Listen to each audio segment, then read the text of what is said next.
What's happening, everyone? Thanks as always for passing by the channel, much appreciated. Hit that subscribe button if you guys are new. I'm kind of lost for words at the moment given what's just happened in the boxing world in the past 24 hours, but let's no messing about, let's get into it. Bloody hell, that was a shock and a half, wasn't it? Boy oh boy, where do we start? Warrington versus Lara, I got that wrong, didn't I? For sure. What a nightmare for Josh Warrington, what a nightmare for Eddie Hearn, what a spanner in the works. Who expected that? I mean, this was supposed to be your normal walkover fight, you know, just something to keep him warm, which I said I thought it would be anyway. And then it was kind of like, you know, we were hearing names, Guy Russell Jr., Zhu Khan, Shakur Stevenson. Fair to say we didn't expect this, did we? When this fight was made, we all laughed at Lara. Even I said it was a poor matchup because of Lara's resume and how he'd never fought out of Mexico and stuff like that. But let's not sugarcoat this. He destroyed Warrington. Not even beat. You know, a beat would be an upset. He destroyed him from round one. It's just mind-blowing. This is one of the biggest upsets in British boxing history. I think it's the biggest since Amir Khan got defeated when he got knocked out all them years ago, and I remember hearing about that. This is as big as that. Like, this is what happens when fighters take too much time out the ring. I said it about Conor McGregor, and I'm going to say the same here. That's one thing I forgot to mention in my preview, that Warrington had actually been out for 16 months. 16 months. Like, and the proof is in the pudding. Warrington looked flat from the get-go.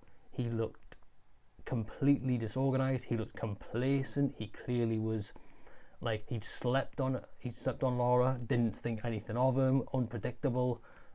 In that complacency cost him the victory because he was completely unprepared. His foot movement was awful. He took far too many big punches in that fight. You cannot sleep on the Mexicans when they are 135 or below, because they are killers, legit. Anyone will tell you, light fly, super fly, featherweight, super featherweight, lightweight, they are Mexicans, Cubans, Nicaraguans, Hondurans. They are absolute killing machines. It's just their division, you know, it belongs to them. The Latin Americans and the Mexicans have just made those divisions their own, and they dominate it. You cannot sleep on them, no matter how bad their resume may look, no matter how, if they've never fought outside of Mexico, you have to take them seriously. And so this is just, I'm struggling for words on where to go from here. Inactivity has certainly killed Josh Warrington. Like I said about Conor, there's too much ring rust there, and that is what caused him to lose this fight ultimately. Back in August, before I'd even made my channel, I was thinking, why is he not on the undercard of Dillian Whyte versus Povetkin? I thought I'd expect the same there. This is the thing, he left Frank Warren to get these big fights, and at the end of the day, what has Eddie Hearn got him? Nothing. If you think about it, right, Frank Warren got him Lee Selby, he got him Carl Frampton, and he got him Kid Galahad. 3 legit big fights, which he all won. Now, what's Eddie Hearn got him? He got him that other guy, Tushed, I can't even remember his name, and Lara, who has literally beaten 10 tons of crap out of him. You know, I think there is a chance for a rematch, but Josh was not even prepared at all for that fight. So, because Lara, and I'm going to give huge praise to Lara, he looked prepared, organised, he looked fit, strong. Josh didn't seem to put any single dent in him with anything that he threw. It didn't do anything. Whereas anything that Lara landed was really sucking everything out of Josh. Like, he was just completely dominant from round one. Josh now needs at least 6 months out of any ring, any sparring for that, because that was a big KO. And I, in fact, personally think that fight could have been stopped in the 4th round. Right, when Lara put Josh down, that was a heavy fall, but they favour the home fighter because he's matchroom, because he's popular, because Eddie Hearn's behind him. If that was Josh Warrington who put Lara down in the 4th round, I guarantee that fight's getting stopped. It would have been done.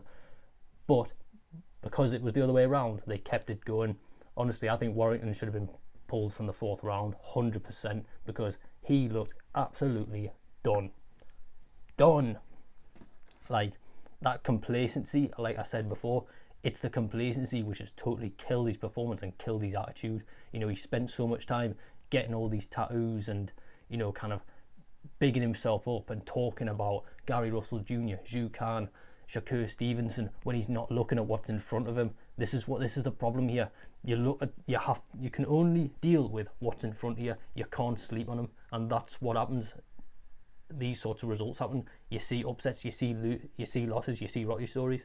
And Lara, to his credit now, is literally one fight away from a title shot. One fight. That's it. That's all he needs. He's beaten a former IBF world champion, 30-0 undefeated, you know, potential multiple weight world champion. You know, there was talk of Josh Warrington going up in weight. It's just, this is a huge setback, a total spanner in the works. Because I think Josh Warrington is one of those who feeds, he needs to fight in front of a crowd. Like, he's gone from sold out Ellen Road, you know, to literally studio, really, a silent studio. If you compare the silence of the studio compared to 29,000 screaming, noisy Leeds fans, it's a big difference for him. And I think Josh is one of those who feeds off the crowd's energy. And, you know, I think Carl Frampton mentioned it as well. That Carl Frampton said, like, when he fought last with no fans, he found it immensely more tough compared to when he was fighting in like Belfast or like the stadium fights over in Northern Ireland. So yeah, I think this could be the biggest upset in British boxing for years. I know people say AJ versus Ruiz, right? Difference was AJ was A in America, and Ruiz at least had some clout when he was coming into that fight. Like, I only knew him from the Joseph Parker fight, but at least he was at least a top 30 heavyweight. Lara wasn't even in the top 50 of Josh's division, and nobody had heard of him. But literally nobody. No one. Everyone was, you know, talking about his resume, talking about how he never fought outside of Mexico. I did that myself, so I'm having to eat the humble pie. So, but you know what? Good luck to Lara. If there's a rematch, it'll be very, very interesting, and you have to favour Lara in that, because at the end of the day, he's proven that he's better than Josh. Completely proven that he's better than him. Wow, what a night. Also, this is the next one, the co-main event. Zelfa Barrett against Kiko Martinez. I'm going to say this right now. Zelfa Barrett lost to that fight. Right? I don't know who scored that fight, but that was wrong. Barrett looked terrible. He looked unorganised. He looked sloppy. I had him winning the last 4 rounds. Other than that, I gave them all to Martinez. And so in the end, I think I scored it 116, 112 and a win for Martinez. So how the judges gave that 118 to 111 in favour of Barrett is just mind-numbing. That is an absolute disgrace. Like, Kiko won easily. UK judging now is worse than Germany. You know, it was or America, to be honest. It was always like, for a long time, it was always like, you're fighting Germany, you're not winning because it was the worst place for corrupt judging. Now, UK is easily the worst because they had Barrett winning by 7 rounds. 7 rounds. It's just ridiculous. How many foreign fighters have come over here and they've been cheated out of a result? Or how many fighters get a win because they're the Matchroom fighter, or because they're popular with Eddie Hearn or favoured by Matchroom and they've got more promotion behind them? It's a joke. We've seen it too many times, and things need to change because it's embarrassing. Like, people won't want to come and fight over here because they know the reputation that the country has. The British Boxing Board of Control really need to introduce some sharper measures and tougher punishments for incorrect results, because these are people's lives on the line. So yeah, also it would be interesting to see the judges' scorecards of that Warrington Lara fight, because I guarantee they won't be in Lara's favour. No way. Apart from the round where Warrington got put on the floor, I guarantee they gave him all to Josh. Guaranteed. So Lara did the only thing he could do, which is knock him out, which is the only way he was going to get victory. Yeah, it's an embarrassment. So it's like, one fight was amazing because it was such a big upset, and the co-main event was just another classic example of just corrupt, embarrassing, dodgy judging decisions. But credit to Kiko Martinez, you should have won that fight. Zelfa Barrett has got a lot to work on, and a massive credit to Lara, because well-earned victory, great fighter. And I just want to mention the UFC because I did manage to catch up with it in the early hours of this morning, which is why I'm so tired, because I've had so many caffeine drinks. The main card was Usman versus Burns. I think I had Usman winning that fight. Probably the best performance we've seen from Kamaru Usman that we've seen ever so far. He really asserted himself against Burns. Performance of the night, I think he got, and well deserved, because I think that I said it, that I thought Usman's boring. I thought he would just hold the cage. He'd probably just hang on, wait for a points decision. But it was nothing of the sort. He let his hands go. He was dominant. He doesn't normally do that. He managed to overwhelm Burns until stopping him in the third round. So I'm actually, kind of impressed with him. Kamaru Usman now is a problem for anybody in that division. Anybody. They need to run back the Colby Covington fight though. Like, I know some people have called for the Jorge Masvidal Usman fight, but personally I don't really see the reason to do that.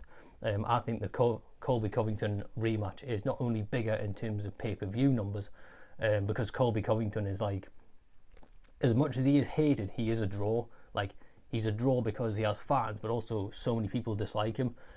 So I think it does better pay-per-view numbers, and I think it's a more competitive and evenly matched fight as well. Because Usman, like I said, is a problem for anybody.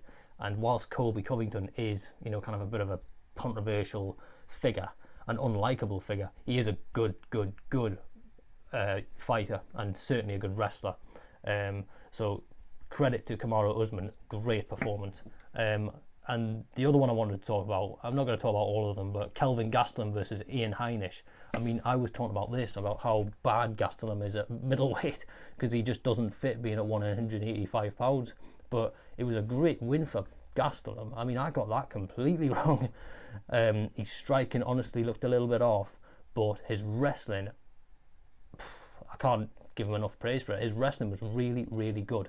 Heinisch almost looked like he had stage fright. He seemed anxious to engage at some point, which is strange because, like I said, he definitely had the ability to win that fight. He probably was the stronger dude, and certainly the better striker. But Gastelum just seemed to go with his strength, which is his wrestling. His wrestling is, far, far, far superior to his striking. I mean, his striking is like something he's really going to have to look at and improve on if he wants to keep up this good form.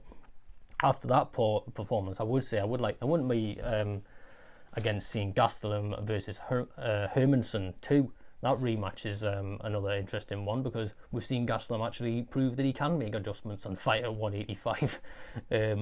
So I'd be happy to see that, given the improvements we've seen from him. I would like to see him do more on his strike in the future, so hopefully that's something he can work on in the next camp. And if he were to win that rematch, who knows, he's probably close to getting a potential title fight at 185, which I never thought I'd be saying. But yeah, this is the fight game, this is boxing, this is the sport that we love. But I cannot get over that Josh Warrington result. I genuinely can't. I mean, it was supposed to be something very easy, straightforward, just to keep him warm. He was meant to knock this guy out. I even said I thought I'd called him knocking him out in round 4, I think it was. And then Lara goes and puts him on his arse in round 4. That was absolutely unbelievable. Yeah, wow. It was funny because I even said in my preview that I didn't think these were the most interesting fights in the world. That I thought they were going to be kind of like, just an average day. But I mean, they've come along, and we've had certainly, whilst the Barrett one is a very disappointing result, it still was an interesting fight to watch, because Martinez really showed his quality. Usman looked fantastic for the UFC. Gastelum has shown that he's still got it. Josh Warrington's got a lot to work on, and Lara has just come along out of nowhere and almost it's almost a Rocky moment, a bit like Andy Ruiz. They find these Mexican lads, put them against a British fighter, and they beat them. But who knows? Very, very good. Thoroughly enjoyed them all. Boxing. I love you. And thanks for everyone. I love all of you who are watching this, and I'll hopefully see you all soon. Peace and love.